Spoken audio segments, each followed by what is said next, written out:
Hello and welcome to Unspooled's Dual Reviews. Today we're reviewing two movies in our typical dual review segment where we review two films. We do one that connects to a film that was released last Friday, and we do a review of a film that in some way connects to a film released today. So we shall begin with our review of one from last Friday to connect to Thor Ragnarok, which is the newest installment in the Marvel Cinematic Universe. We're going to do the previous entry in the Marvel Cinematic Universe, Guardians of the Galaxy 2. Okay, it came out earlier this year. It did. Okay. Directed by James Gunn, starring Chris Pratt, Zoe Saldana, and Dave Bautista. This film operated on a budget of around $200 million, grossed back about $817.5 million there. So, Made a little profit. yes, we have no awards or anything that this film has won because anything it could be nominated for, really the nominations have not been unveiled yet. So, now, Guardians 2 here is admittedly, it's a very good to potentially great film. But it does get a discounted score simply due to I don't really care too greatly for it. But it is a very, very good movie. Now, if you're into like sci-fi films that lean more into big action sequences and action set pieces over telling an intelligent and interesting story, this is the kind of thing you want, because the story here, as is the case unfortunately with most MCU movies, is very lackluster and not terribly interesting, at least for me. Some people find these plot lines very interesting. I do not happen to be one of those folks. Now, the plot in this film is fairly simple. Star-Lord and the rest of the Guardians have to go and save the universe once again. They don't really know how they're doing that at the beginning of the movie.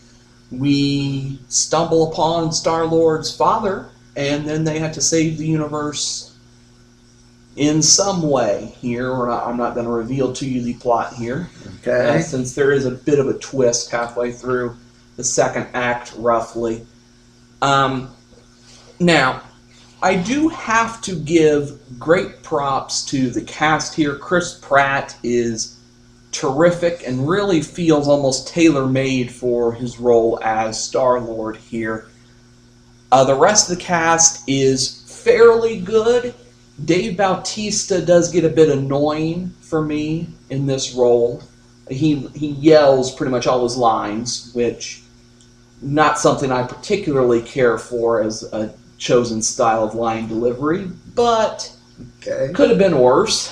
But not too bad, but a bit annoying for him. Then also, some of the humor in the film is funny, admittedly. Some of the jokes are very good. Unfortunately, most of the jokes that have to do entirely with the baby Groot character, and where the whole joke is basically that he's stupid or an idiot, is pretty much about 20% of the jokes in this movie.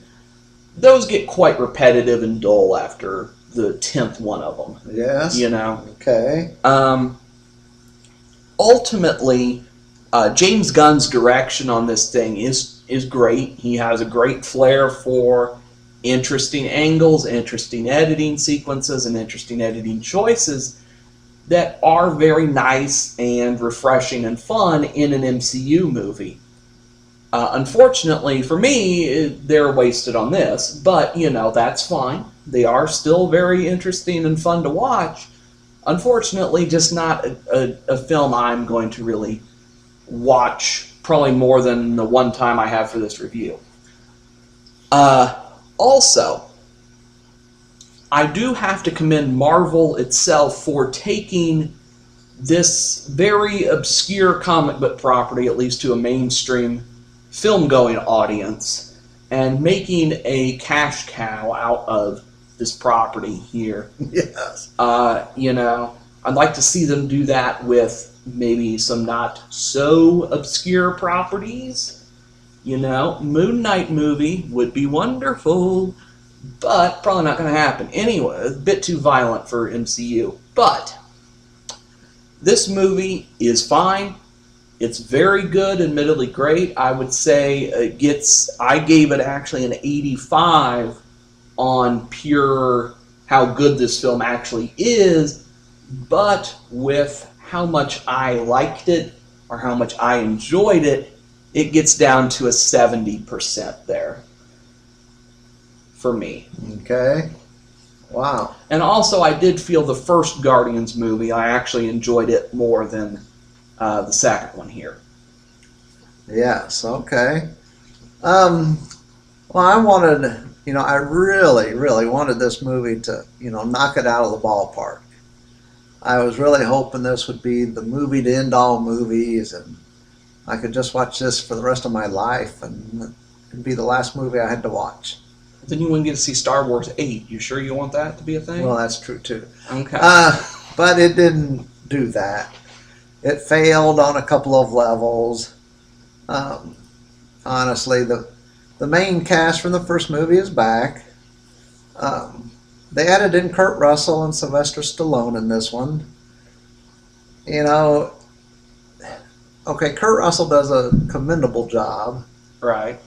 Sylvester Stallone, A bit no.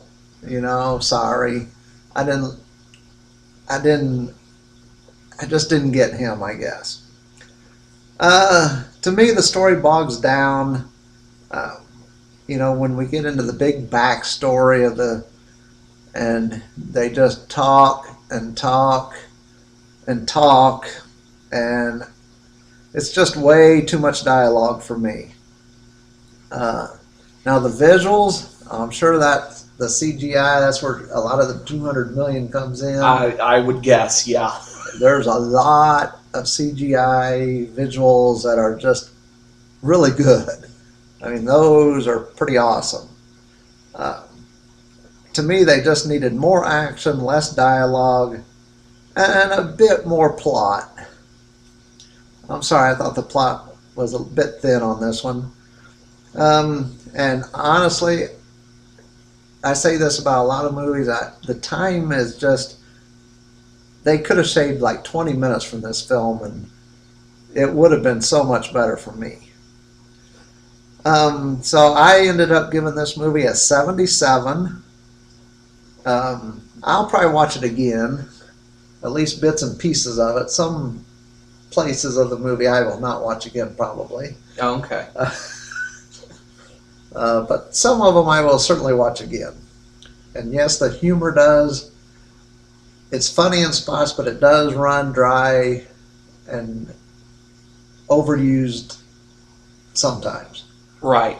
So, how did this movie fare critically, at least according to Rotten Tomatoes scores? Well, from critics, it currently holds an 82%, which, if we don't know how the tomato meter works, means that approximately 82% of the reviews Rotten Tomatoes has received from critics are of the positive variety.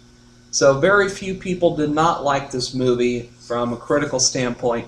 From audiences, 88% liked the film. We shall now move on to a film that connects to a film that came out today. That movie in question, Murder on the Orient Express. We are going to review the 1974 film adaptation of Murder on the Orient Express. Of the same movie. Yes. Well, same name. Right. Yes. The most beloved version, from a film perspective, Okay. of this adaptation. I know there is a British television series that is widely hailed as the best adaptation of Poirot, I believe is how you pronounce the main detective's name. Yes. But we're not going to tackle that on this episode. We focus ourselves with movies on this show. So, Murder on the Orient Express from 1974 was directed by Sidney Lumet, stars Albert Finney, Lauren Bacall, Ingrid Bergman, Sean Connery, bunch of other people as well, of big names of the past, now at least, of the past, are in this film. On the award front, it managed to win 9 awards, was nominated for 16. Most notably, it won an Oscar for Ingrid Bergman's supporting actress. She won Best Supporting Actress Oscar. Albert Finney, the portrayal of Perot, earned him a Best Lead Actor nomination. This also received a Best Screenplay nomination, a Best Cinematography, Best Costume Design, and Best Original Score Oscar nomination. Did not win any of those, only won Supporting Actress, but it did receive nominations in all those other categories. Operated on a budget of around $3.7 million, grossed back $82.3 million, roughly, in the 70s. Now, all that being said, I contend this is a terrible movie. I really don't get it here. It's a good-looking movie. The cinematography nom is well-deserved. It is a beautiful-looking movie. Sidney Lumet is terrific behind the camera, as always. Great work on that front. The costume design, the set design, all that stuff is very wonderful and very fun and interesting to look at. Unfortunately, we then get into the dialogue, acting, and plot, which leaves a lot to be desired, if you ask me here. Now, most of the dialogue, at least on the version of the film I watched, I could not understand about 60% of it without having the subtitles on, which for an English language film is not a good ratio, for me at least. No. Now, I attribute most of that to the fact most of these actors are horrible at doing accents. Because they're all either doing a French accent, British, German, some sort of accent, and all of them are not very good at it, at all.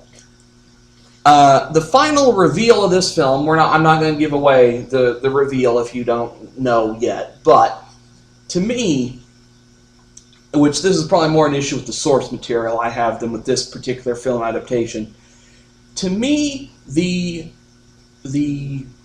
solution here, who committed this murder, is one of the most ridiculously contrived things I've seen in a mystery overall, which, you know, that's saying a lot. You know, you got 12 seasons of Murder, She Wrote, that some of those are a bit hokey. This is on another level of hokey. Most of the ties and clues are either not present in the film, at least from what I can tell, where the whole thing is built around the simple premise that Poirot is this genius who knows everything, apparently. Yes. And there is, to me, little to no way the audience is going to figure this mystery out, which kind of spoils the fun of a mystery movie. Like, part of the fun is supposed to be that you're figuring out along with the detective, and maybe you get there before they do. Maybe. Yes. Not often, but you might get there before the detective in said film or show does. That's not really possible in this movie, unless you know ahead of time what it is from reading the book, of course. But if you don't have that prior knowledge or experience, which I did not, there is no way you're going to get to that conclusion from watching this movie. And Poirot is going to seem like this madman genius dude when he pulls it all together in the final scene, which is about a 30 to 40 minute scene of him revealing the whole thing, which is not a good thing to me when you have to literally take half an hour of your movie to explain the solution to your entire mystery. That should not take 30 minutes to unravel the entire solution here. I also don't really get how anyone can take this movie seriously with that conclusion. Because, again, one of the most ridiculous things I've heard in terms of a murder solution. Quite ridiculous and very, very contrived that all of those things would take place perfectly for this to happen. I don't think it's actually possible. Now, the acting overall, I didn't care for. I would say most of these actors and actresses are not very good in this film. Sean Connery's probably the best in the movie, and he's even below, well, actually he's probably around standard, which is a bit annoying, but fine. Albert Finney as Poirot, I don't care for.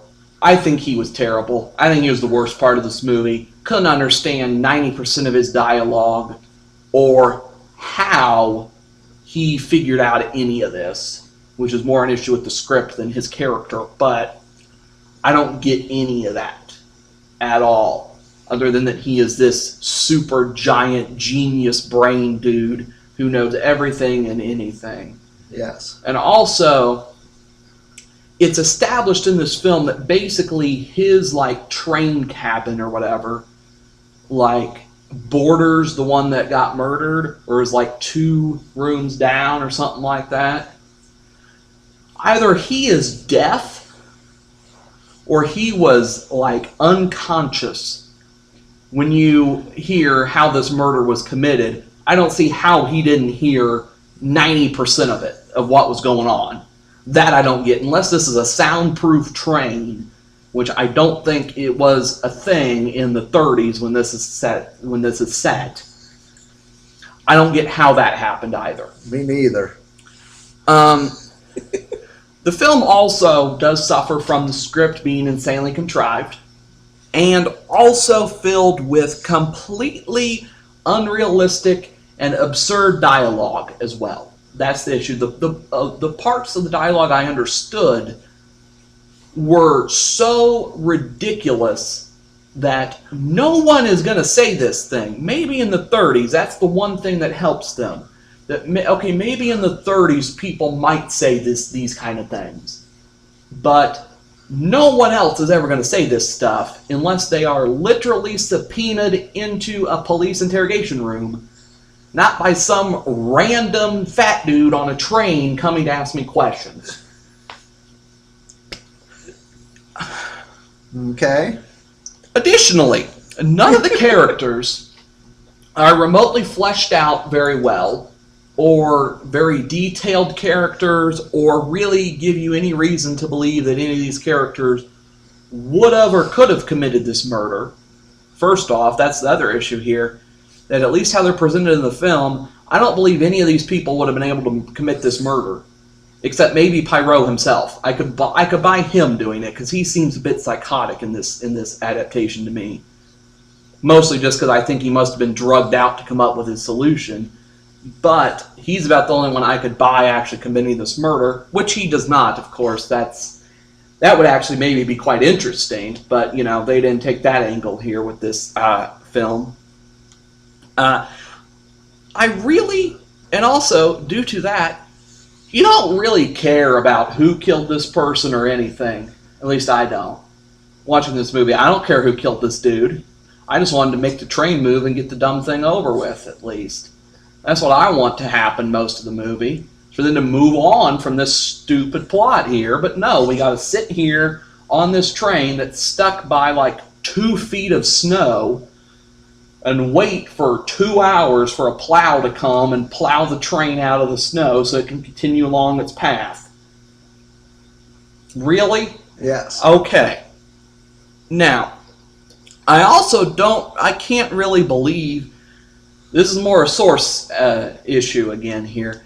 I can't believe that this is like hailed as one of the greatest mystery stories ever written when the outcome is what it is. Because to me, again, a absurdly contrived and ridiculous solution to this murder. I cannot stress that enough, that this is one of the most ridiculous conclusions I have seen to a murder mystery.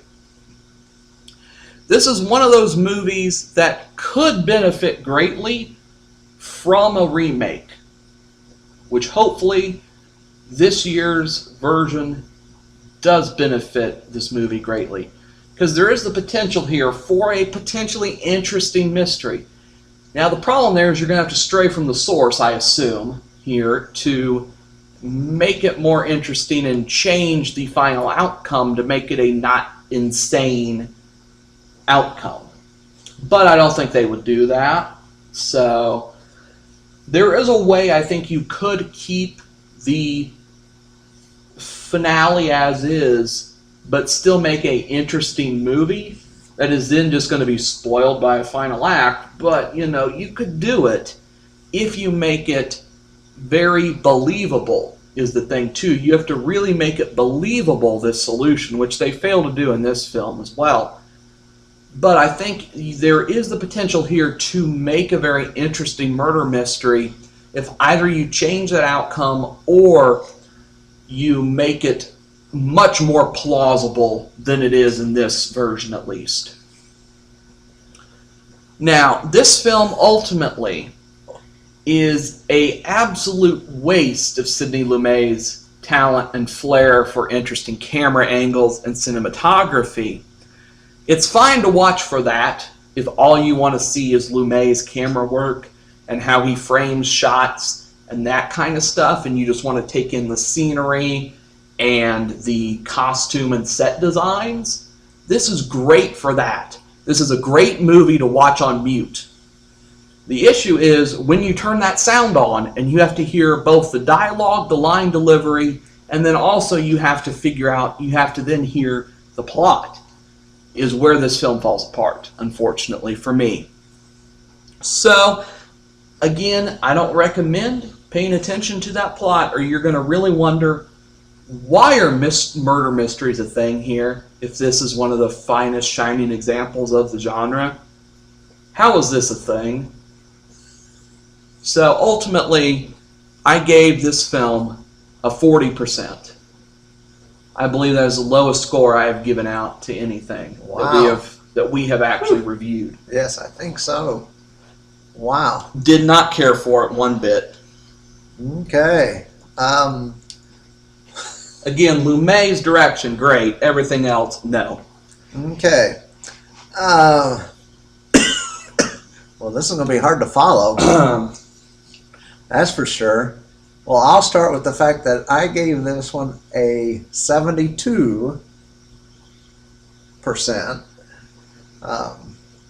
I liked it a little more than you. Not a high bar to clear. You know, it is filled with some great actors and actresses of the time. You know, as you said, the ones, I mean, there were a lot of them. It's a grand mystery. I think it was beautifully done. And there's just a couple of settings. There's the train station and the train. Mm-hmm. That's your two settings for the whole movie, practically.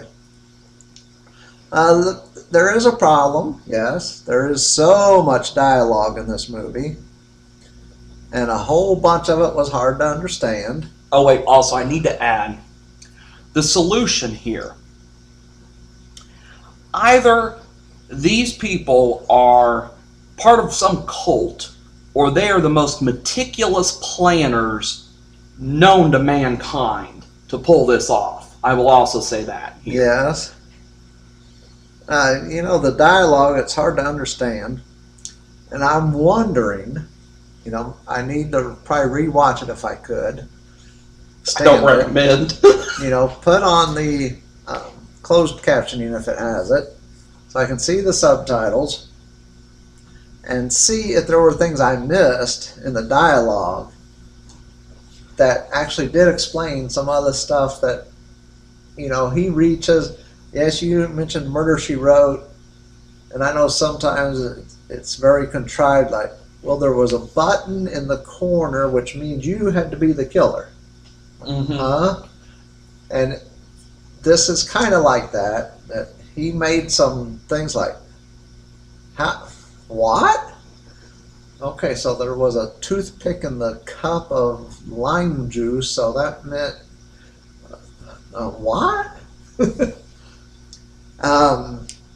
And the actors, yeah, they were trying to do accents, which they should have gave that up. because sometimes they'd have an English accent or something, and sometimes they wouldn't. They went back and forth. It was not very good. The outside scenery is beautiful outside the train, when it's stuck in the 2 feet of snow. The plot is certainly easy to follow. Okay, there's a murder mystery, this guy's going to solve it. But how the detective gets to the final conclusion was beyond me.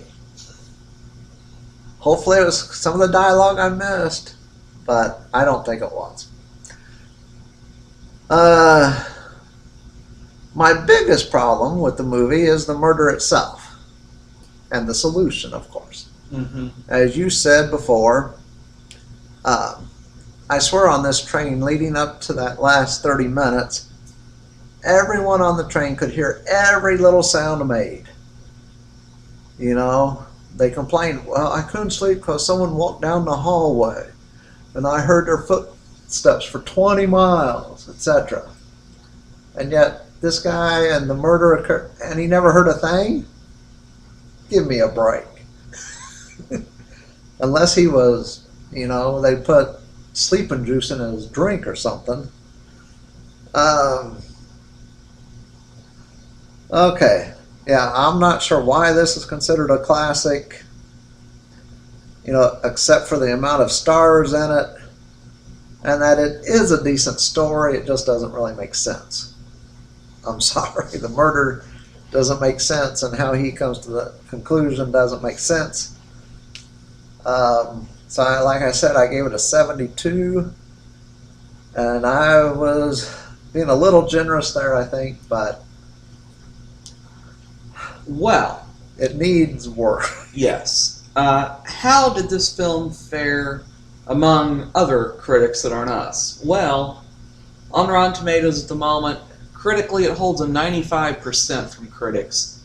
So only 5% of critics that have submitted a review did not feel this film was at least above a 50%, roughly. Wow. And among audiences, a bit lower, a 79% liked this film among audience members. So, that will do it for this week's episode of Dual Reviews. Thank you for listening. I hope you enjoyed. If you did, make sure to subscribe to the channel for more great content like this. And until the next episode, goodbye.